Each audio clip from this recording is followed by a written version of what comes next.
los temas más importantes de nuestro país. Damos inicio con Así las Cosas, su podcast de confianza.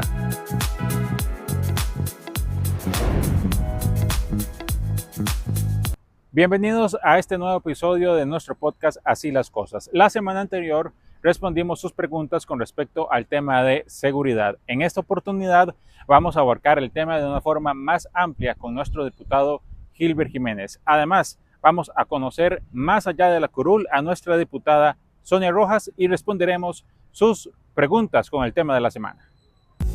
Presentamos en la agenda.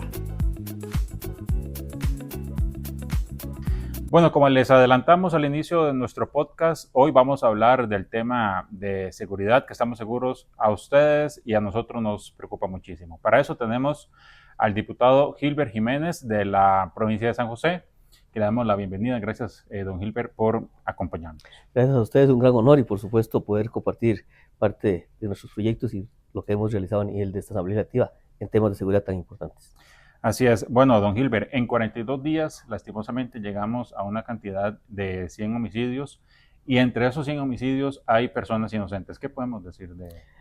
Lamentablemente, lo que demuestra es que, yo lo he dicho, si tenemos que calificar a esta administración en el tema de seguridad, yo la sigo categorizando como un cero. No ha hecho acciones estratégicas para poder combatir la inseguridad, los homicidios, los asesinatos que estamos viviendo en nuestro país. Lamentablemente no son las leyes, son las acciones que requerimos extraordinarias que hoy no se han visto. Así es. Bueno, continuando con este tema de víctimas inocentes, el MEP alertó que por lo menos cada 4 días hay tiroteos cerca de centros educativos. Es algo que las autoridades deberían poner especial atención, tanto el MEP como Seguridad Pública.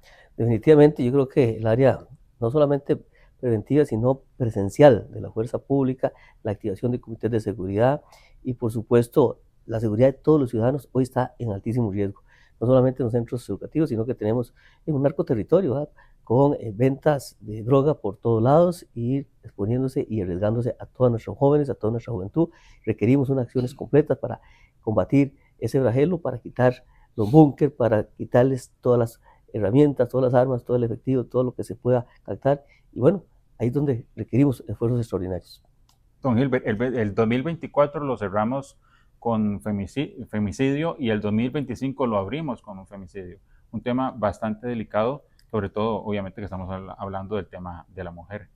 Sí, muy lamentable los niveles de violencia y, por supuesto, de irrespeto y machismo, tal vez, otro tipo de situaciones que se dan, que no conocemos realmente el fondo, pero sí se tiene que profundizar en buscar una mayor colaboración, una mayor ayuda y que las mujeres denuncien con mayor oportunidad si están siendo sujetas de este tipo de violencia y antes de llegar a tener una muerte. Yo creo que tenemos que educar mucho más a la población para que ellas estén más protegidas y, por supuesto, querer realmente hacer las cosas de una manera diferente. No puede ser posible que tengamos estas situaciones y tengamos hoy o no tenemos ningún tipo de acción en combate a este tipo de situaciones.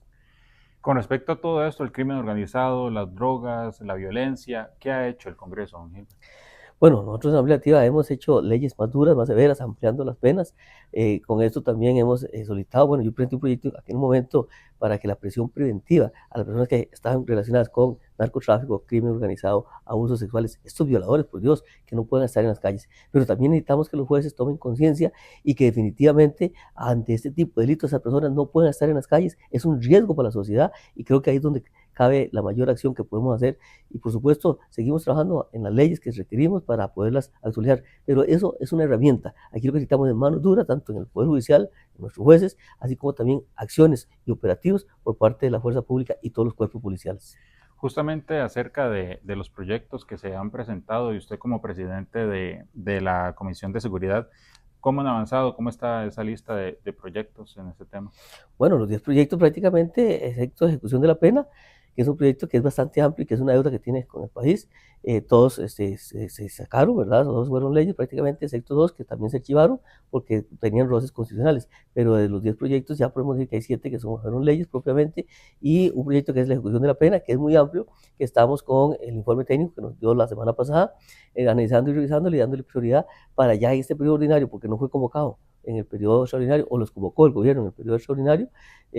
Ahora en el periodo ordinario le vamos a dar camino, le vamos a dar proceso y estamos en este momento analizando tanto las respuestas que nos dieron las diferentes instituciones, ¿verdad? Que son las que se les hace la consulta obligatoria y como otras consultas que se les dieron, y el informe técnico que ya lo tenemos también. Entonces, estamos adaptando para que esta ley de ejecución de la pena realmente sea ley en el menor plazo posible. Con el tema del narcotráfico, Gilbert, ¿qué proyectos hemos presentado nosotros como bancada liberacionista? Bueno, hemos presentado proyectos desde primera instancia para aumentar las penas a las personas que están relacionadas con el crimen organizado y con el narcotráfico, aumentando 1/3 cada una de las penas si hay relación con el narcotráfico o el crimen organizado. Si una persona comete un delito y se muestra que esa persona está dentro del crimen organizado, tiene una pena mayor a 1/3 a la pena que está establecida. Por ejemplo, si eran 10 años, va a tener una pena mayor en 1/3 a esa pena. Igualmente, hemos presentado proyectos para actualizar el marco jurídico en cuanto al Código Procesal Penal y para que sea más simplificado y para que esté más tipificado delitos que tal vez no están establecidos y que esos delitos naturalmente vengan a poderse sancionar en el menor plazo posible.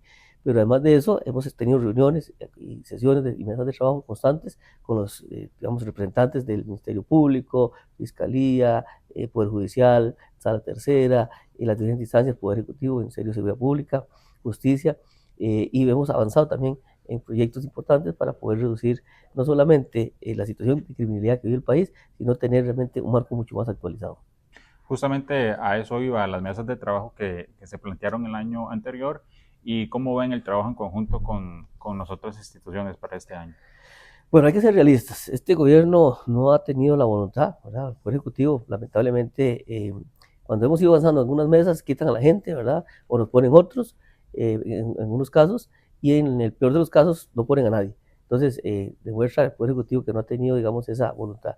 Yo personalmente he luchado para que tengamos realmente la unión de todos los poderes del Estado, los 3 poderes, y juntar los esfuerzos y buscar las soluciones a los problemas, porque no son solo las leyes, aquí hay que decir que hay actividad operativa que tiene que desarrollar el Ministerio de Seguridad Pública en toda la parte preventiva y por supuesto en la parte represiva el Poder Judicial, y no podemos vernos separados y la Asamblea Legislativa actualizando el marco jurídico para dar las herramientas que requieran.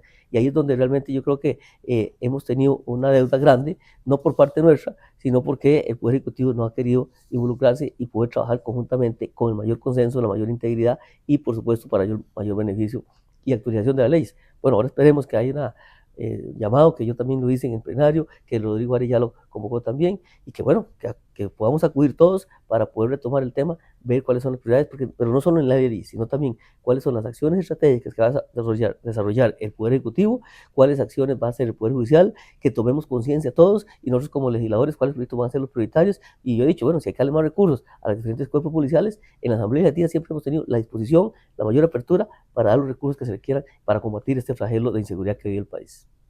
Muy bien, don Gilbert. Yo sé que este tema da para hablar muchísimo más, así que, pero le agradecemos más bien por acompañarnos. A ustedes también les agradecemos y vamos más bien a las preguntas que ustedes nos envían a las redes sociales sobre el tema que le planteamos para esta semana. Abrimos el espacio para que el ciudadano pregunte. ¿Qué opinan del bullying en centros educativos? Nos preocupa muchísimo las notas periodísticas de medios nacionales e internacionales, donde Costa Rica encabeza la lista de países con bullying en centros educativos. Esto es preocupante porque representa una forma de violencia física, psicológica, verbal, cibernética y sexual, donde están siendo afectados precisamente estos jóvenes. Pero además preocupa mucho que esto se ha trasladado también al ambiente político y donde la violencia contra las mujeres, contra grupos de minorías, también está siendo utilizada para generar efectos sobre esta ciudadanía.